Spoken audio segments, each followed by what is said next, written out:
साधन सामग्री तो किसी अन्य की कामना नहीं होगी। जिज्ञासा और कामना दोनों जब तक जीवन में दिखाई देती है तब तक समझना चाहिए कि जिज्ञासा अधूरी है, पूरी नहीं है। और जब जिज्ञासा केवल जिज्ञासा ही जिज्ञासा रहती है तब कामना नाश हो जाती है। और जब कामना नाश हो जाती है तब किसी वस्तु से संबंध नहीं रहता, किसी व्यक्ति से संबंध नहीं रहता, किसी अवस्था से संबंध नहीं रहता और किसी परिस्थिति से संबंध नहीं रहता। तो जब वस्तु अवस्था परिस्थिति से संबंध नहीं रहता तब साध्य से दूरी नहीं रहती। और जब साध्य से दूरी नहीं रहती तब उसमें अपने आप योग हो जाता है, बोध हो जाता है और आत्मीयता हो जाती है, अपनापन हो जाता है। और जब अपनापन हो जाता है तो प्रेम हो जाता है। तो तात्पर्य क्या निकला कि योग, ज्ञान और प्रेम ये तीनों चीजें, ये तीनों विभूति कह लो, ये तीनों विभूतियां कब प्राप्त होती है कि जब हम साधन सामग्री से असंग हो जाते हैं। लेकिन जब हम साधन सामग्री में ही तद्रूप रहते हैं तब तो साधन सामग्री से तद्रूप होने पर तो साधन सामग्री भोग्य वस्तु बन जाती है और हम भोगता हो जाते हैं। इसी का नाम है असाधन। अपने में भोगता का भाव आना ये असाधन है। और अपने में से भोगता का भाव निकल जाए और जिज्ञासा आ जाए अथवा लालसा आ जाए अथवा कर्तव्य परायणता आ जाए, मैं भोगता हूँ इसके स्थान पर आ जाए अहम जिज्ञासु, मैं जिज्ञासु हूँ, अथवा मैं भक्त हूँ, अथवा मैं कर्तव्य निष्ठ हूँ। कर्तव्य परायणता से, जिज्ञासा से, प्रिय की लालसा से जो तदात्म है ये तो साधक की बात है, उसी का नाम साधक है।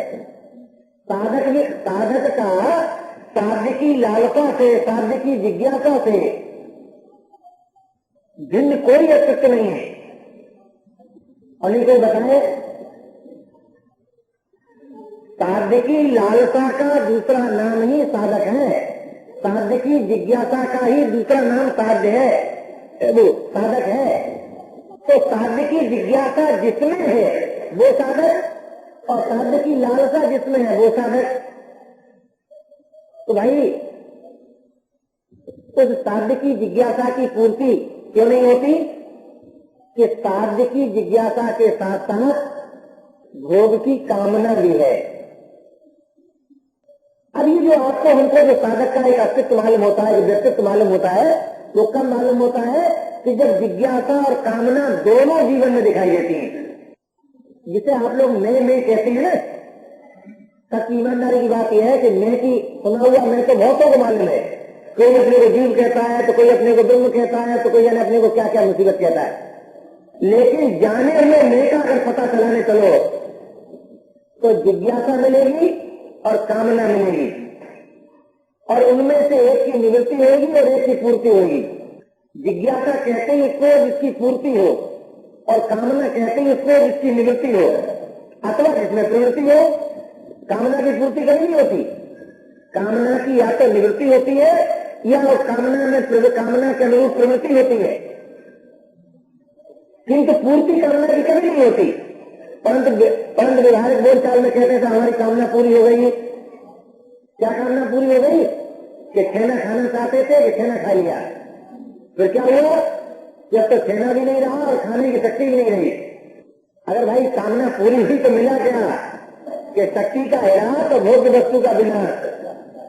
बताइए और क्या मिला। तो यही कोई प्राप्ति है कि जहाँ भोगने की शक्ति नाश हो गई, भोग्य वस्तु का नाश हो गया, जैसा हमारी कामना पूरी हो गई। अब तात्पर्य क्या निकला, तात्पर्य निकला कि कामना की या तो निवृत्ति सिद्ध होती है या कामना के अनुरूप किसी प्रकार की प्रवृत्ति सिद्ध होती है और प्रवृत्ति का परिणाम होता है शक्ति का हैरान और कुछ नहीं। तो इससे ये निर्मला सिद्ध हो जाता है कि भाई कामना की तो निवृत्ति ही हो सकती है और जिज्ञासा की पूर्ति हो सकती है। किंतु प्राप्ति, ये प्राप्ति तो एकमात्र प्रेम की होती है। अब इस दृष्टिकोण से अगर आप विचार करके देखें तो साधन क्या निकला कि जिससे कामना की निवृत्ति हो उसका नाम साधन, और जिससे जिज्ञासा की पूर्ति हो उसका नाम साधन, और जिससे प्रेम की प्राप्ति हो उसका नाम साधन। यानी प्रेम की प्राप्ति में जो जिसकी उपयोगिता है उसका नाम साधन। और प्रेम की प्राप्ति कब होगी? प्रेम की प्राप्ति नहीं हो सकती। निस्संदेहता के बिना प्रेम की प्राप्ति नहीं होती, और निस्संदेहता जिज्ञासा की पूर्ति के बिना नहीं हो सकती, और जिज्ञासा की पूर्ति पहले कामना की निवृत्ति के बिना नहीं हो सकती। तो साधन का आरंभ कहां से हुआ? कि जहां से कामनाओं की निवृत्ति का आरंभ हुआ। अब यह प्रश्न उत्पन्न होगा, क्या सभी कामनाएं नाश हो जाती हैं अथवा सभी कामनाएं पूरी होती हैं? तो जैसे मैंने आपसे कहा कि कामना पूर्ति तो होती ही नहीं, किंतु जो बोलचाल की भाषा में लोग मानते हैं कि हमारी कामना पूरी हो गई, उस दृष्टि से भी एक भी व्यक्ति आप नहीं बता सकते सारे संसार में, वर्तमान में भी नहीं बता सकते, भूतकाल के इतिहास में नहीं बता सकते, और भविष्य के संबंध में चर्चा करना तो अनुमान है कि जिसके संबंध में आप ये कह सकें कि अमुक व्यक्ति का जीवन ऐसा था कि उसकी सभी कामनाएं पूरी हो गई। एक भी व्यक्ति नहीं रहेगा, अब तक हुआ नहीं, इस समय है नहीं, और हम तो ये भी कह देते हैं आगे होगा नहीं। आगे होगा नहीं ऐसा कहना तो भूतकाल और वर्तमान के अनुभव के आधार पर है, वास्तव में नहीं मुमकिन है। इसलिए अरविंद के सिद्धांत के अनुसार एक ऐसी सृष्टि बन जाए लेकिन कम से कम कोई इतिहासकार नहीं बता सकता, कोई उपन्यासकार नहीं बता सकता, कोई विचारक नहीं बता सकता कि एक भी व्यक्ति ऐसा हुआ हो जिसकी सभी कामनाएं पूरी हो जाए। उसके साथ साथ ऐसा भी कोई व्यक्ति नहीं है जिसकी कोई कामना पूरी न हुई हो। तो मिलेगा क्या कि भाई कुछ कामनाएं सभी की पूरी हो जाती हैं और कुछ कामनाएं किसी की पूरी नहीं होती। अरे जगत जननी जगदम्बा अम्बा सीता की कामना हुई तो सोने का मृतक्रम लाए दो, पूरी हो गई? नहीं पूरी हुई। महाराजा दशरथ चाहते रहे राम बन को न जाए, पूरी हो गई? यानी किसी के चरित्र में नहीं आप सिद्ध हो सकते कि सभी कामनाएं पूरी हो, और ऐसा एक भी व्यक्ति नहीं बता सकते जिसकी कोई कामना पूरी न हो। तो तात्पर्य क्या? तात्पर्य ये कि कामना पूर्ति साध्य नहीं हो सकता, यह कुछ समझना चाहिए। कामना पूर्ति किसी का साध्य नहीं हो सकता। अच्छा, जो साध्य नहीं हो सकता उसमें वो जीवन नहीं बन सकता। हमारा जीवन वही होगा जो हमारा साध्य हो।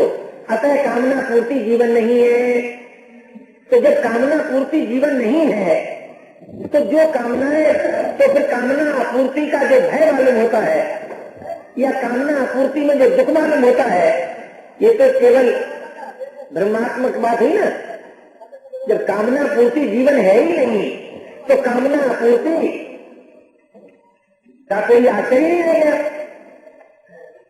तो फिर है क्या कि कामना पूर्ति भी साधन सामग्री है और कामना आपूर्ति भी साधन सामग्री है। आप कहेंगे कैसे? कि भाई कामना पूरी अगर हो तो वो भी साधन रूप ही है, और कामना अगर पूरी नहीं हुई तो वो भी साधन रूप ही है। क्यों साधन रूप है? कि कामना पूर्ति से कामना पूर्ति की वास्तविकता का परिचय होता है। ये तो कौतूहल रहता है। जैसे एक बात बताऊंगा आपको, मैं छोटा सा लड़का था, बहुत ही छोटी उम्र थी, तो मैंने बचपन में अंग्रेजों को देखा सिगरेट पीते हुए। तो हम लोग तो बचपन में ये समझते थे कि अंग्रेज बहुत बड़ी चीज है, एक आश्चर्य पर देखते थे उनको। तो मन में आई कि ये सिगरेट जो पीते हैं इसमें नया में कितना सुख होगा। बहुत छोटी उम्र की बात है। और उस समय लालटेन मार का सिगरेट चलती थी, अब है कि नहीं मालूम नहीं, बचपन में। तो मैंने ले खरीद करके चोरी से एकांत में पीने की कोशिश की तो उल्टी हुई। अरे हमने कहा ढोल का पोल है, कुछ नहीं, ये बिल्कुल गलत बात है। तो इसी तरह से कौतूहल रहता है जीवन में, न जाने हमें कामना पूर्ति में कितना सुख होगा, ऐसा कौतूहल रहता है। तो जिस कामना पूर्ति की वास्तविकता का ज्ञान बिना पूर्ति के नहीं होती, उसकी पूर्ति के साधन स्वतः प्राप्त होते हैं। ये नियम है, ये उस अनंत की हेतु की कृपा है कि जिस कामना की पूर्ति के बिना आप उसकी वास्तविकता को नहीं जान सकते और उसको छोड़ सकते नहीं, तो वो सचमुच पूरी होती है। और जिसकी पूर्ति होने पर भी आप उसे नहीं छोड़ते, उसके लिए कालांतर में अपूर्ति आती है। तात्पर्य क्या? तात्पर्य ये निकला कि कामना अपूर्ति की परिस्थिति कब आती है कि जिन कामनाओं को अनेक बार पूरा किया फिर भी उसकी दास्ता से मुक्त नहीं हो रही है, इसलिए कामना अपूर्ति आती है। इसी को अगर अपनी भाषा में कहूं ढंग से, तो दुख क्या होता है कि जो सुख की दास्ता से अपने को मुक्त नहीं करता उसी के जीवन में दुख आता है। तो सुख की दास्ता से मुक्त करने के लिए दुख आया, और दुखी क्यों आया कि सुख का सदुपयोग कराने के लिए दुखी आया। अब इस दृष्टि से अगर आप विचार करके देखें तो दुख और दुखी का जो दर्शन है ये बड़े ही ईश्वरवाद की दृष्टि से प्रभु की विशेष कृपा है। विशेष कृपा कब होती है? जब आपके जीवन में दुख आए या आपको किसी दुखी का दर्शन हो। क्यों? दुख के बिना सुख की दास्ता से आप मुक्त नहीं हो सकते, और दुखी के बिना सुख का सदुपयोग नहीं कर सकते, और सुख की दास्ता से मुक्त हुए बिना पराधीनता नहीं मिल सकती, जड़ता नहीं मिल सकती, अभाव नहीं मिल सकता। ये जिन साधनों से सुख का संपादन होता है, प्राणी उन साधनों के अधीन हो जाता है, स्वाधीन नहीं रहता। तो पराधीनता कहां है? सुख की दास्ता में। और वो सुख की दास्ता नाश कब होती है? जब दुख आए। बिना दुख के सुख की दास्ता से प्राणी मुक्त नहीं हो सकता, और बिना किसी दुखी के कोई भी व्यक्ति अपने सुख का सदुपयोग नहीं कर सकता।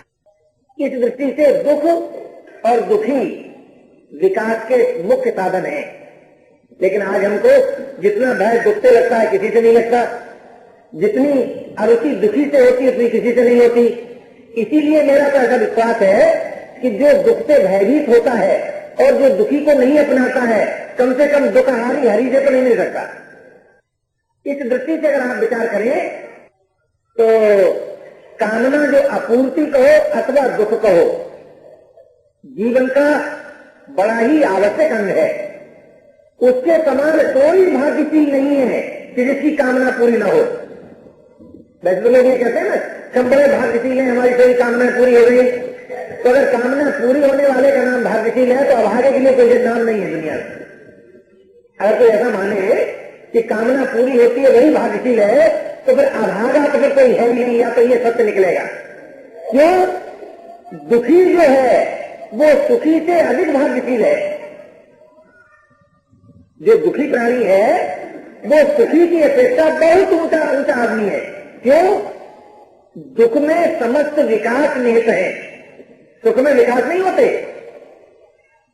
आप विचार करके देखें, दूसरों को हानि जितनी सुखियों ने पहुंचाई दुखी ने किसी नहीं पहुंचाई।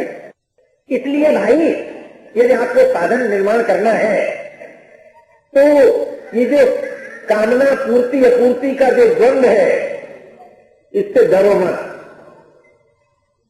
अपितु दोनों का सदुपयोग करो। कामना आपूर्ति का भी सदुपयोग करो और कामना पूर्ति का भी सदुपयोग करो। कामना पूर्ति में प्रभु की दया का अनुभव करो और कामना आपूर्ति में प्रभु की विशेष कृपा का अनुभव करो, विशेष कृपा। बोले अब तो हमारे प्यारे ने अपने मन की बात करना आरंभ कर दिया, और ये नियम है जो जिसके मन की बात पूरी करता है वो उसके अधीन होता है। अतः अब प्रभु हमारे होकर अवश्य रहेंगे। क्यों? उन्होंने अब अपने मन की बात पूरी की। जो हमारे मन की बात नहीं वो उनके मन की बात, और जो हमारे मन की बात वो उनके मन की बात नहीं है। तो भगवान उसी के अधीन होते हैं कि जिसके मन की बात पूरी नहीं करते, और भगवान के वही अधीन रहता है जो अपने मन की बात पूरी कराता है। तो भाई जब जब अपने मन की बात पूरी होती हुई दिखाई दे तो उसमें प्रभु की विशेष दया है। हे प्रभु तुम्हारी बड़ी दया है कि मेरे मन में राग था कि कुर्सी बैठकर बोलने से कैसा लगता होगा, ये तुम्हारी बड़ी दया है। और एक बात बताऊं आपको, ये जो जिसे आप लोग जगत कहते हैं ना, ये जगत और कुछ नहीं है। हमारी कामना पूर्ति के लिए ही हमारे प्रभु जगत के स्वरूप में प्रतीत होते हैं। जगत का स्वतंत्र अस्तित्व आज तक किसी विज्ञान वेता ने सिद्ध नहीं कर सका, न कोई दर्शनकार बता सके। जगत है क्या? कामना पूर्ति का क्षेत्र। और बताइए जगत क्या है? और कामना उत्पत्ति का मूल क्या है? अविवेक। तो अविवेक सिद्ध जिसकी प्रतीति है उसका नाम है जगत। तो विवेक सिद्ध जगत की सिद्धि नहीं, यानी विवेक दृष्टि से जगत सिद्ध होता नहीं। क्योंकि कामना रहित दशा में बताओ किसी ने जगत का दर्शन किया है क्या? बुद्धि सम हो, मन निर्विकल्प हो, इंद्रियां विषय विमुख हो, त्रिपुटी का अभाव हो, उस समय किसी ने जगत का दर्शन किया है? तो विवेक दृष्टि से जगत की सिद्धि नहीं, और अविवेक दृष्टि से जगत की सिद्धि है, जगत की प्रतीति।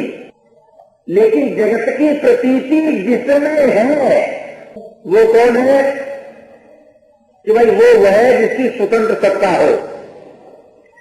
स्वतंत्र सत्ता जिसकी होती है वो अपने को और अपने से भिन्न को प्रकाशित कर सकता है, और जिसकी स्वतंत्र सत्ता नहीं होती वो न अपने को प्रकाशित कर सकता है न अपने से भिन्न को प्रकाशित कर सकता है।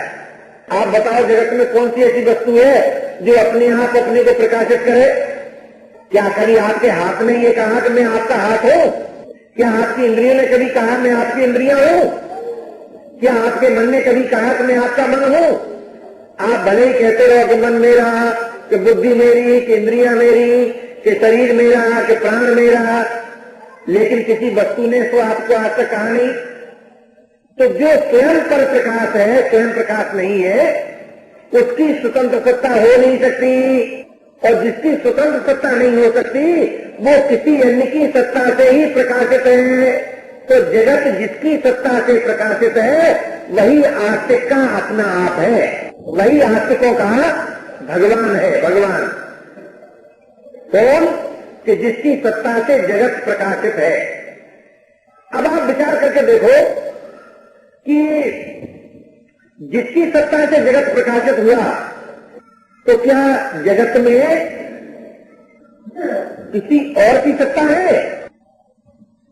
समय हो गया, इन्होंने घंटी बजा दी, अब फिर बात करेंगे ठीक है।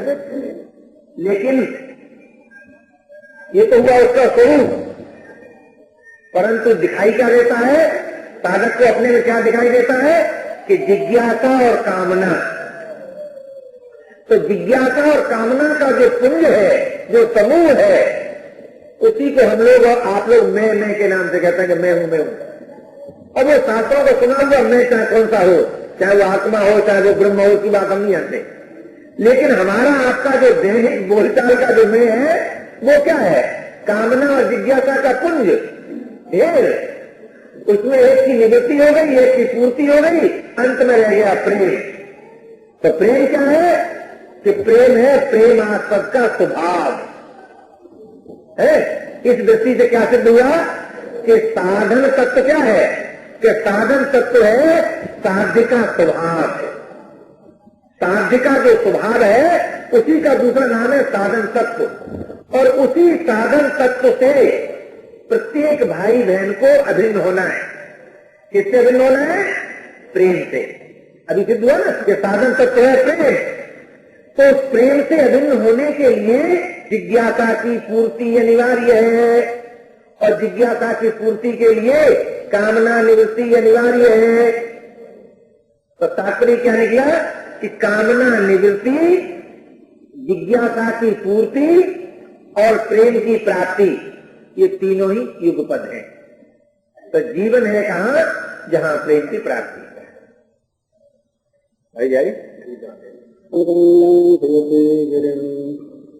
यत्कृपा तमहं वन्दे परमानंद माधवम् श्रीमन्मदन गोपालम् वृन्दारण्य पुरन्दरम् श्रीगोविन्दं प्रपद्येऽहं दीनानुग्रहकारकम् वन्दे मुकुन्दमरविन्ददलायदाक्षम् कुन्देन्दुशङ्खदशनम् शिशुगोपवेशम् इन्द्रादिदेवगणवन्दितपादपीठम् वृन्दावनालयमहं वसुदेवसूनुम् नवजलधरवर्णम् चम्पकोद्भासिकरणम् विकसितनलिनाश्रियम् विस्फुरन्मन्दहास्यम् कनकरचिदकूलम् चारुबर्हावचूलम् कमपि निखिलसारम्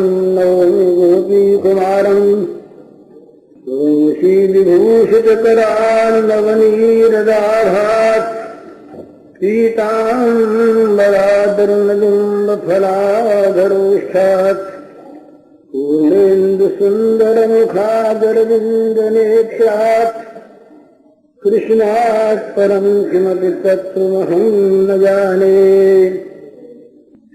हम अभिमानवश ऐसा मानते हैं कि हमारी जीवन यात्रा हम चलाते हैं।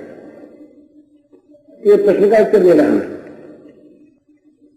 हम न चलाएं तो कौन चलाएगा? हमारे बिना हमारा काम कौन करेगा? ये हमारा अभिमान है और हमारा अविश्वास है। कुछ दिनों पहले की बात है कि मैं राजस्थान में अपने घर में मरम्मत करवा रहा था मकान की। पुरानी दीवार थी पक्की, वो दीवार तोड़ी गई तो करीब 10 इंच 12 इंच अंदर, जहां हवा नहीं जा सकती थी, वहां कई कीड़े मिले और हिस्स थे। उसी समय मेरे मन में आया कि इनको खाना कौन पहुंचाता है।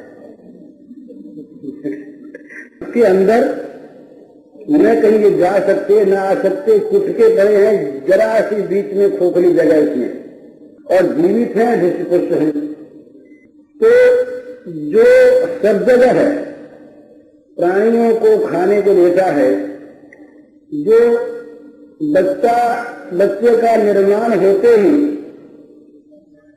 और अंदर ही अंदर उसको खाद्य पहुंचाता है, जो बच्चा जन्म होने के बाद पहले से ही मां के स्तनों में दूध पैदा कर देता है, वो भगवान ही सबको सर्वदा सदा देता रहता है, भरण पोषण करता रहता है। तो वो सबका भरता है, पोषण करता है। मैंने तो ऐसी ऐसी बातें देखी सुनी हैं, मनो प्लेन पहले से बना हुआ है, हमें जरूरत आज महसूस होती है और उस जरूरत की पूर्ति का साधन कई दिनों पहले से बनाया रखा है।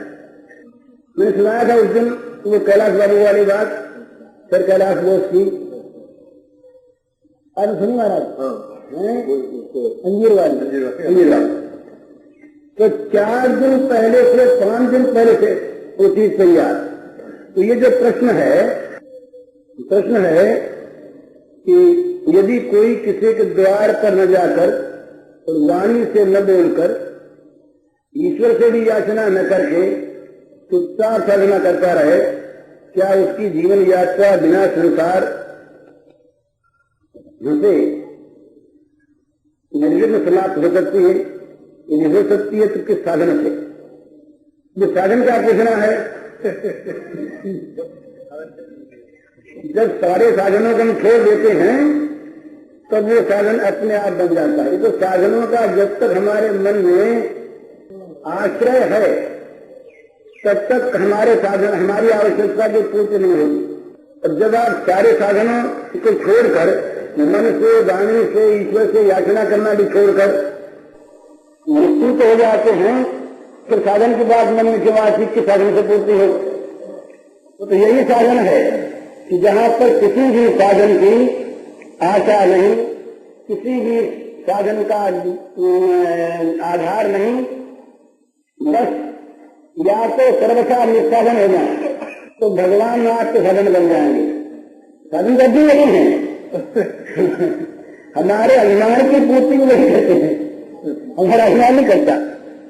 तो बाकी हम ऐसा मानते हम करते हैं। इसलिए या तो आप बिल्कुल विसाधन हो जाइए, साधन का भरोसा, साधन की आशा सत्य छोड़ देंगे। तुलसीदास महाराज ने तो ये प्रार्थना की, यह विनती रघुवीर गोसाई और आस विश्वास भरोसे हर जीव की जड़ताई।